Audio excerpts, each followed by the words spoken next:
Hi everyone and welcome to this video. In this video we want to find the value of this expression 6 minus 6 times 3 divided by 6. Are you ready to solve? Let's go ahead and get started.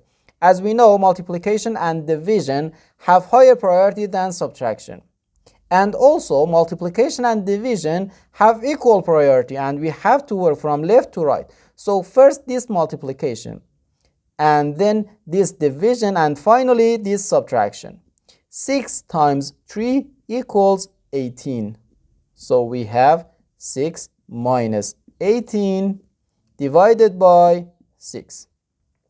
Now this division 18 divided by 6 which equals 3. So we have 6 minus 3 and 6 minus 3 is equal to 3.